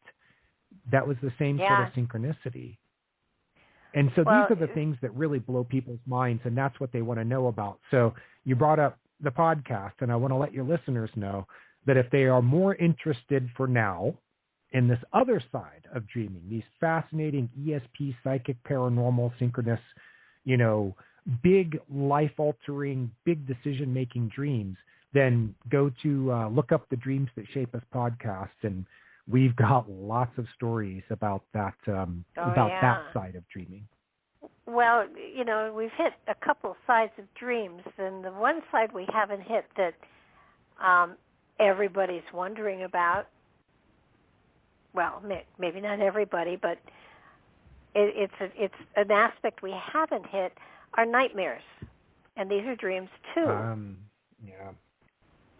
Yeah, so that's probably the second most thing that people are, when they come to me to talk about dreams, it's either these ESP psychic crazy synchronicity dreams, or it's they're having nightmares and dark dreams, and this is what's compelling them to, find out more about them. So yeah, Barbara, I just finished a book. It's coming out through Visible Ink Press. They published my last book, The Dream Interpretation Dictionary. And then I published RadOwl's Crash Course in Dream Interpretation, the book that you read. But my next one, coming out through a publisher, is Nightmares and Dark Dreams. So I am primed and ready to talk about this subject because I just spent the last 9 months going into deep depth about nightmares and dark dreams and the various symbols and ways of being able to understand them. So yeah, let's talk about nightmares. Let's talk about it because everybody has had them. Well, most people have had a nightmare here or there. And, they're, while analyzing them as you do a dream, I don't know, do you do it the same way? I mean, what's the appropriate way to address it? Yep. You go through my 3-step process. You break it down. You identify the story elements and narrative components. Take it into step 2. You translate the symbolism and you analyze the story. Take it into step 3. And now you put it together in context, see the big picture, and reflect on your life to see what it's saying about it. But you can bring in certain facts about dreams that help in that process. A nightmare is a special type of dream. It's a dream, so that's why you interpret it like a dream, but it's a special type. It's an experience that we have that scares the crap out of us, basically. Yeah. Frightens us. It rouses our emotions in a way that's deeper than most dreams. It's darker. And Barbara, most people misunderstand their nightmares, and this is the number one way they misunderstand their nightmares is they take them too literally. There will be the black-eyed people who show up in their dream, the alien that abducts them, the vampire that's, hounding them, the terrorist who blows their brains all over the streets, or maybe in their dream, they're the terrorist doing the killing. And talk about throwing people for a loop. But it's still the same thing. You're an actor playing a role in the story, and your actions are symbolic. So this is, you do analyze it in the same way, but you're going to bring a special set of tools to nightmares. Now, there are different causes for nightmares, and the most common, I would say, is that there are chronically stressful situations in our life that's not being resolved. So the dream is going in, the nightmare is trying to get you to address the chronic situation in your life. Something needs to change, and the volume is on 11. Oftentimes, when you look back over a period of dreaming and you identify what's behind the nightmare, then you look back in time, you'll see that the dreaming mind was telling the person that this situation was getting worse and they weren't responding to it. The relationship that they're in is not right for them. The job has too much stress. The thing from their past that hurt them is not resolved. The trauma they experienced needs to be healed. These are common sources and causes for nightmares. And the dreaming mind usually starts with a milder way of getting across the message.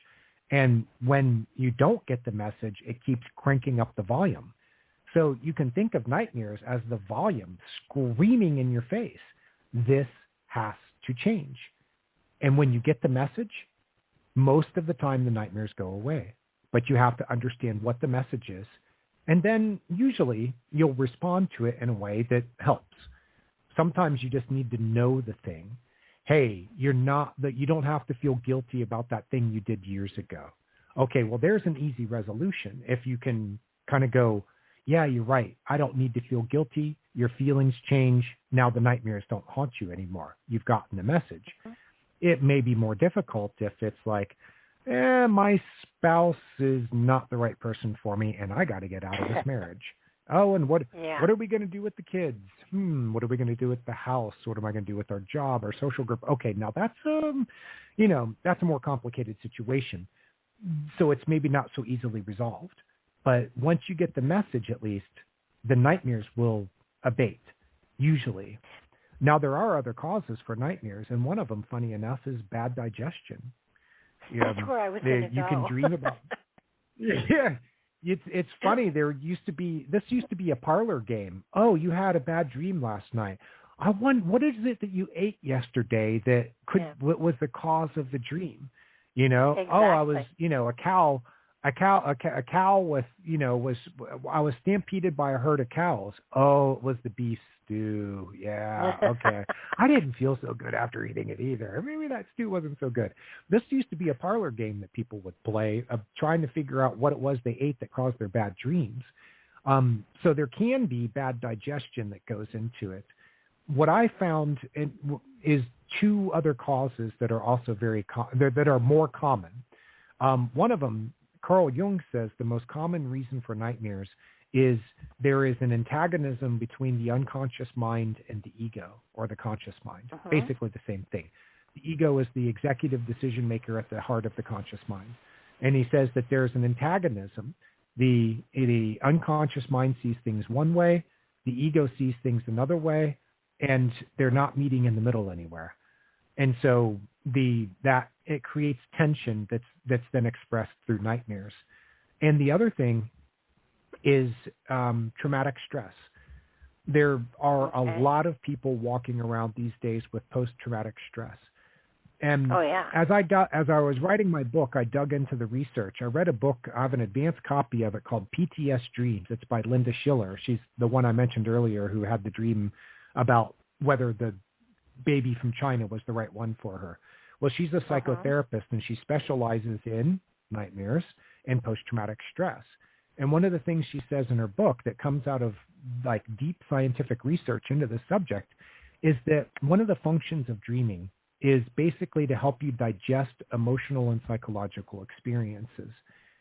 So what happens if you get through a night of dreaming and the thing that needs to be digested is not digested? There's intense feelings behind it, so it's a dark dream, it's a nightmare, or at least it's very powerful.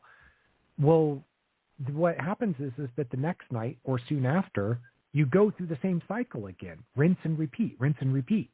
The dreaming mind has a function to help you to digest the emotional and psychological experiences of life.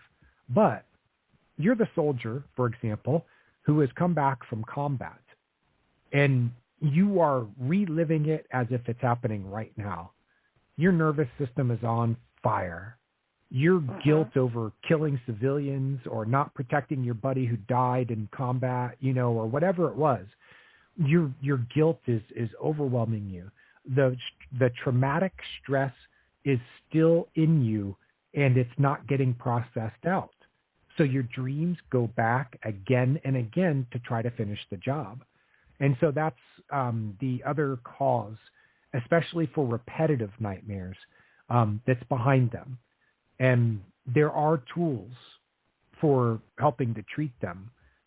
Now, there is another type of experience that is a variation of the nightmare, and we call them sleep tears. And this is a little bit of a different animal. I encountered these. People would come to me describing what they called a nightmare, usually repetitive, and they were some of the goriest, worse than any slasher film.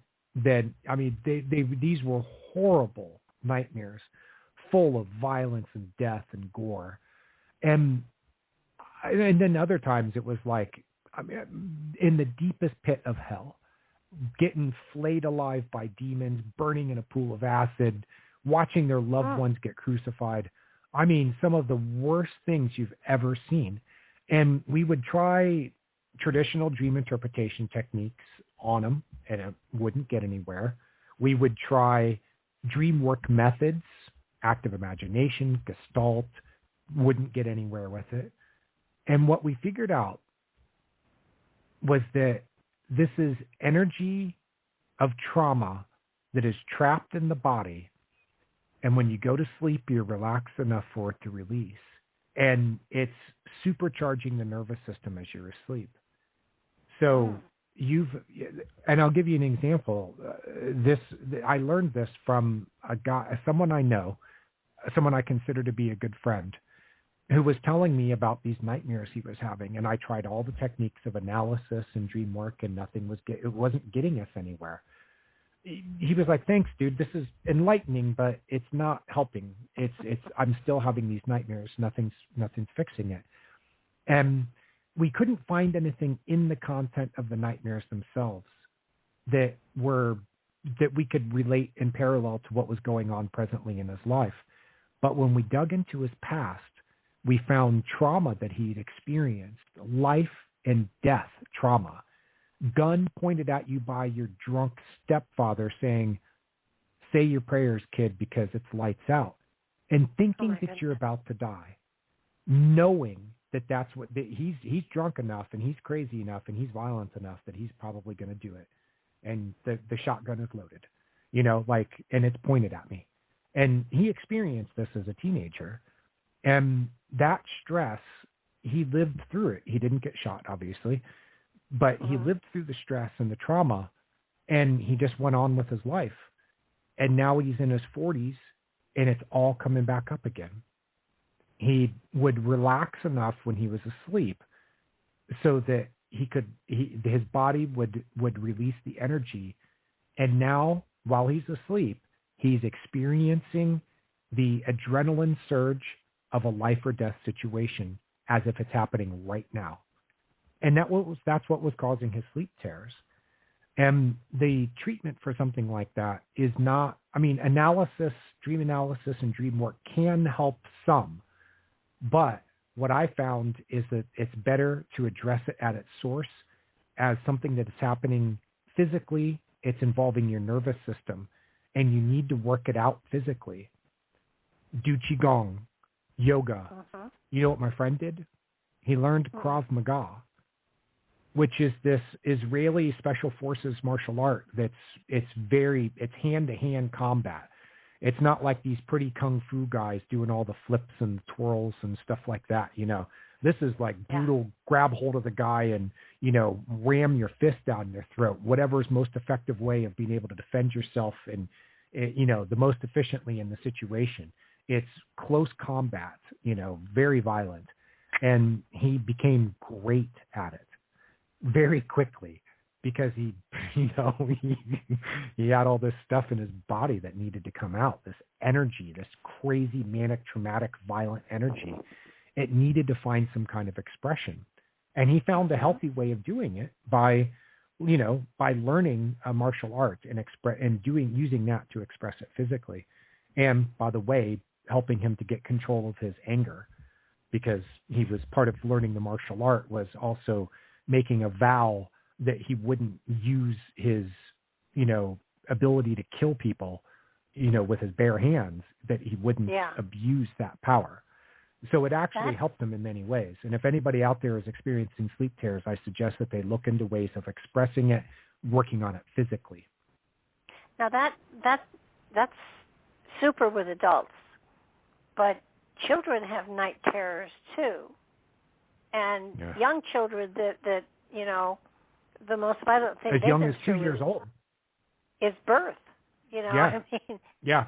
So what do you do with a child that's experiencing night terrors? Yeah. I think first that the thing that works better with them, the traumas that they've experienced at 2 or 3 or 4 years old. And by the way, I think the number is 50% of children between ages 3 and 6 report bad nightmares. Actually they called it, in the studies I read, they called it sleep terrors. They're waking up in the middle of the night or whenever, and they are scared out of their mind. And the research into this, especially with children who they're not coming from abusive households, they're not, experiencing traumas that would be the normal source of sleep terrors. So what is it? And it's their experience of there's so much that's new about the world. You're 3 or 4 or 5 years old, and you're just starting to get a sense of yourself as a distinct being existing in this world, and everything is new to you, and there's a lot of things that scare you, and they can be some of the most basic things. Mom walks out the door, and maybe she'll never come back. How does a 3-year-old get that thought in their mind to the point where it scares them witless? And then you're not necessarily seeing it in their dream content. But the first thing that I would do with a child in that situation is that I would teach them that they can make the dream turn out differently than the way that's turning out that's scaring the crap. They can be a superhero. Start off with something that they relate to. Be like, oh, hey kid, you watch Batman? Yeah, I love Batman. You find the thing that they identify with. And you go, in your dreams that you can have powers like Batman? I can? I'm like, can I, swing from buildings? Be like, yeah, when that scary thing comes at you in your dream, just get out your bat hook, throw it over top of and go. Or, activate your jetpack. Or, pull out your bat shield. You can be protected from these things. And the basic idea is the idea is that you're empowering them. And it's going to carry over into their waking life if they can do it in their dreams too. I've seen this happen many times with chronic nightmares, and it works. It's a better technique for working with young children because dream analysis isn't going to get you anywhere with them. And you can't sit them down and psychoanalyze them, It's working with them in a make-believe sort of way because at that age, the world is still, you can still make believe. And in fact, when I talk to young audiences, I frame this as children. I say, what are dreams? And they, have different ideas. And I say, well, dreams are make-believe because you're making believe that what you're experiencing in the dream is real. And when you play make-believe, you're doing the same thing. You're allowing yourself to go with this, even though you know that you're not Superman, you're going to make believe that you are. And then you go forward from there and you empower the child.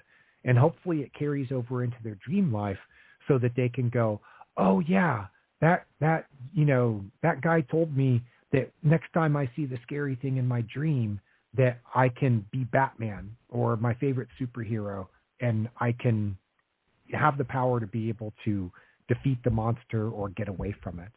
And then usually that helps. And if they do or are able to do that, you'll see the changes in them in their waking lives because there'll be fewer things that frighten them. So usually, Barbara, it's things that are frightening to them that are coming out and manifesting in their dreams as monsters and scary things. I love your solution. And I think your solution is perfect and brilliant. Thank you.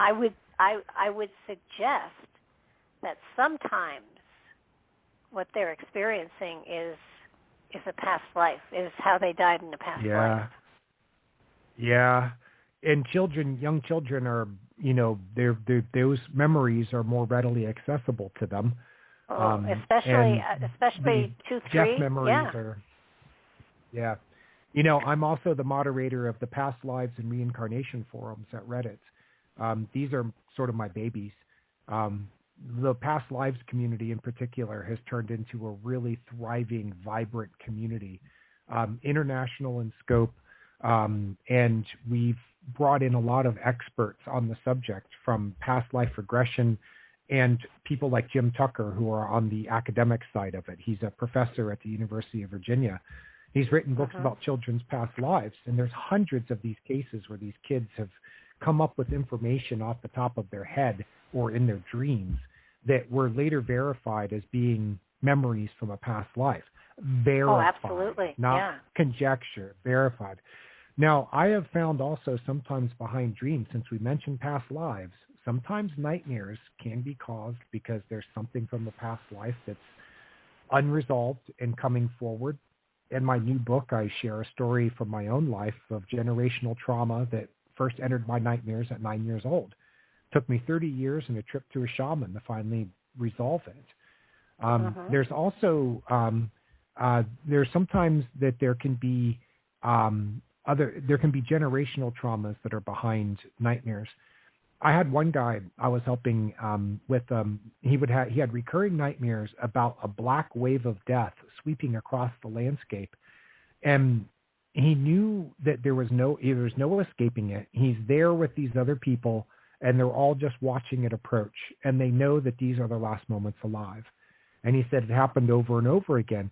And he said one of the things about the dream is it felt like he was looking out through someone else's eyes.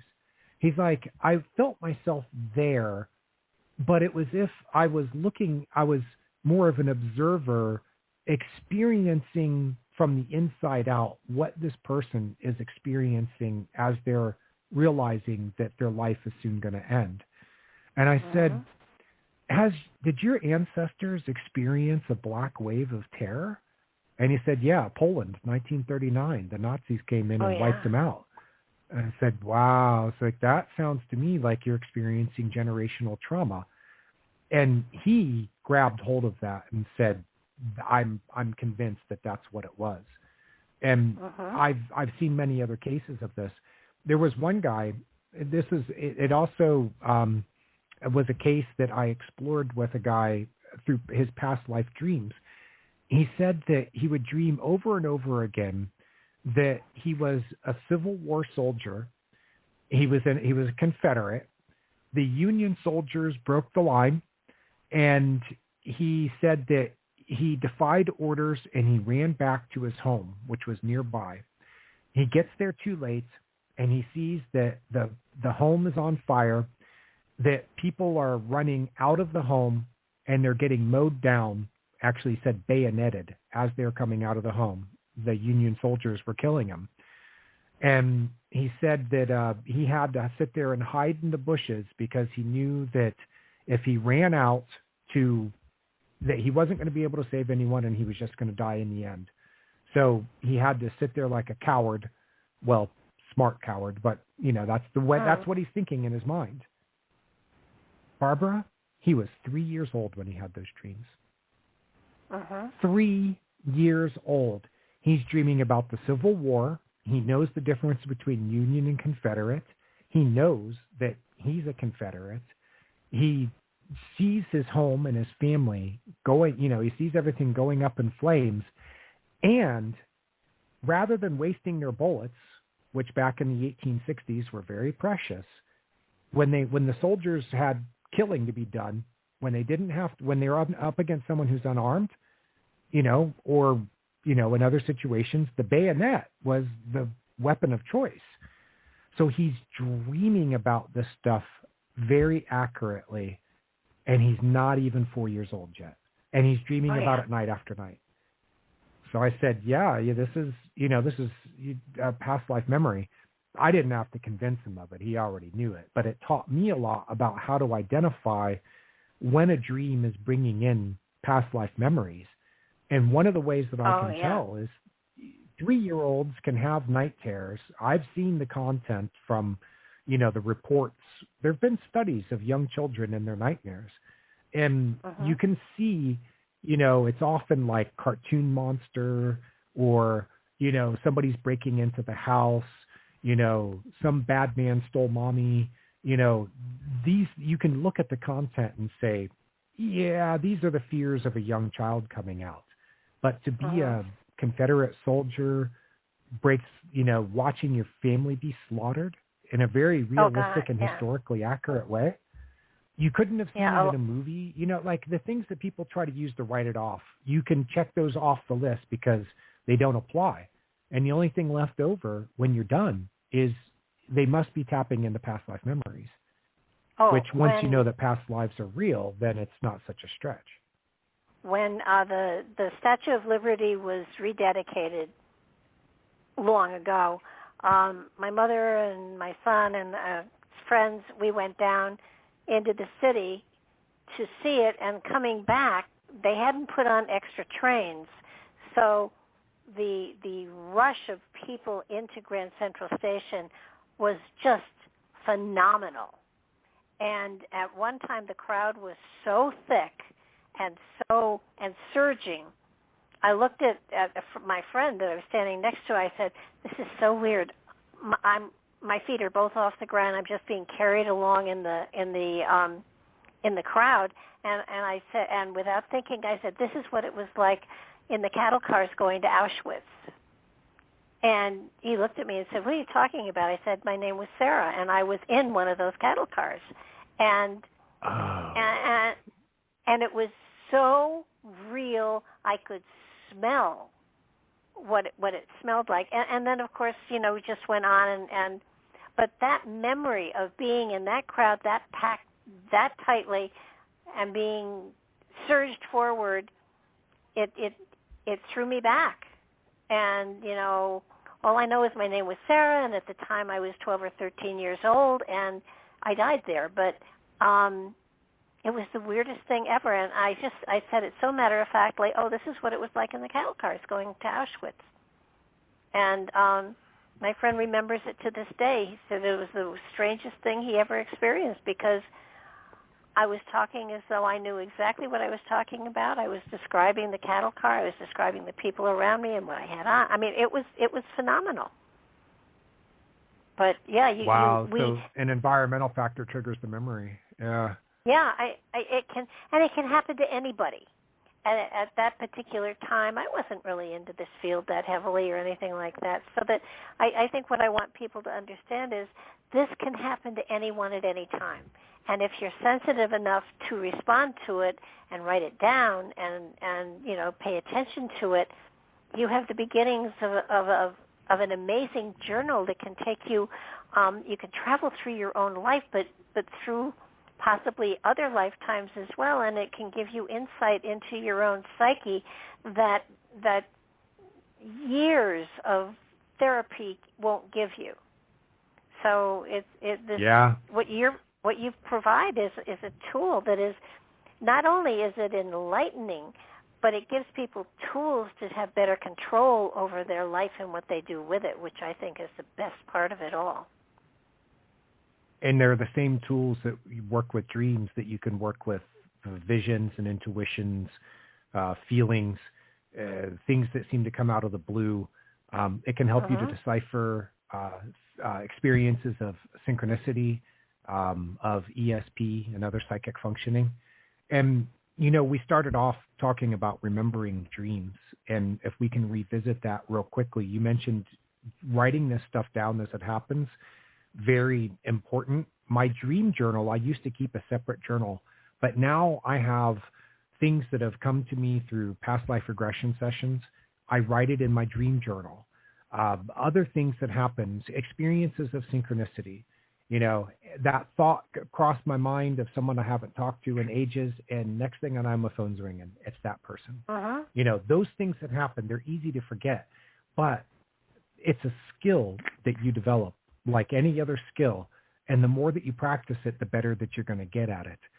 So Absolutely. I would say if there's anyone out there who is listening to us talking about this stuff and they feel very far from where we are because we've been doing this stuff for years, and they look at it and they go, well, it interests me, but God, it seems so distant and far away and hard to do. And I would say dedicate a notebook to just writing down these things. Start with dreams, and then anything that comes to you during the day. If it seems interesting or unusual or is being communicated somehow to you or through you, if you wake up in the morning and you don't have any dream memories to write down that you can recall, they're there. Trust me, you were dreaming. You have to dream or else you go crazy. Your body breaks down. You die, actually, if you don't dream. So you are dreaming. So just start with what you were thinking and feeling as soon as you wake up. The things that are coming, that are, as you first wake up, it's a continuation of where you were in your dreams, because there's a cycle from dream to life, and then the things that happen to life come into your dreams. The things that happen in your dreams cycle into your life the next day. So when you've first woken up, go ahead and just write it down. Oh, I woke up feeling, like I'm forgetting something. Okay. Well, it might be your dream that you're forgetting, or maybe your dream was reminding you that you're forgetting to do something. And you go, oh yeah, that's right. I had my nephew's birthday is coming up, and I meant to get him a present and get it in the mail in time for his birthday.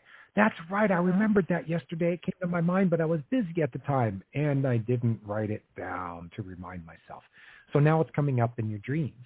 This is, if you keep starting the journal and just doing that, and getting in the habit of every morning, the first thing you do, think about my dreams. It can start you off on a habit that's going to carry with you, and it's going to hone and develop the skill. I went through a long time where I had a lot of difficulty remembering any dreams, and it got really discouraging. And then I said, no, I'm going to focus on this. So before I go to bed, I remind myself, hey, I'm going to be asleep soon. I'm going to be dreaming. Cool. I want to remember some of this stuff. I want to remember as much of it as I can. In fact, I can do it. I know I can.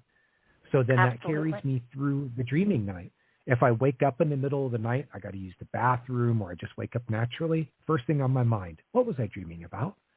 Great time to remember your dreams is in the middle of the night. You wake up naturally after about 4.5 hours, wake up, okay, write down my dreams. And then in the morning, first thing, don't think about anything else. Just write down your dreams. Give yourself the mental space to be able to focus on it. And it will come to you. And those listeners out there who are feeling like they're very far from where they are hearing us and where we're at in our lives, after all these years of experience doing what we do, I promise you, you will catch on to this stuff and it will start happening for you. It takes time, magic happens. And you may not know it yet, but it's worth it, and magic does happen. That's right. I mean, that's so. I call all of this magic because it is another aspect of our personality and character that often we don't acknowledge, and if we don't acknowledge it, it stands in the background, and if we acknowledge it, it gets out and dances every now and then, and like a dead relative in my backyard. I mean, who would have thought? Yeah.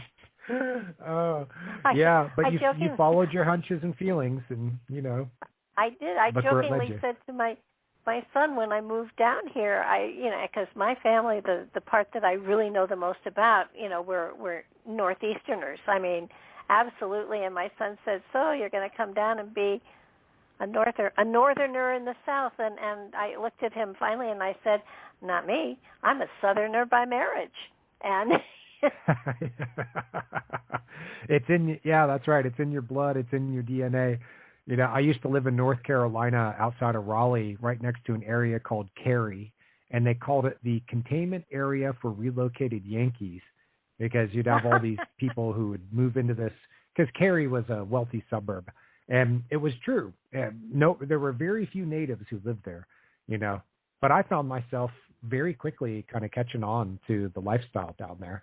Raleigh was a pretty high technology, lots of universities and stuff. So it wasn't like deep South or anything, but there were some aspects of Southern culture and life down there.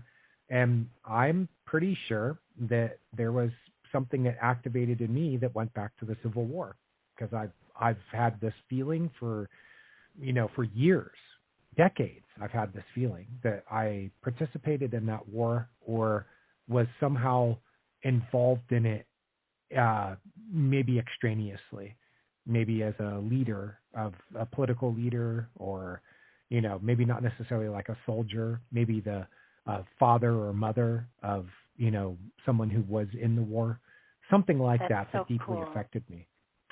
I think that my call to the land down there was based on this past life. Yeah, I've noticed it too. 2 hours, Barbara. We covered a lot of ground. That was great. Yeah. Your website is jmdebord.com, and you want to give out the other place? Yeah. Any place JM DeBord. And dreams123.net and dreams123.com. The links from there will take you anywhere that you need to go. RadOwl's Crash Course in Dream Interpretation. That's the book that will get you going with your dreams. Or go to dreams123.com. A lot of the content is there. The book is better presented, but the website also has that information. I want people to be empowered to be able to interpret their own and understand their own dreams. That's the point of doing this.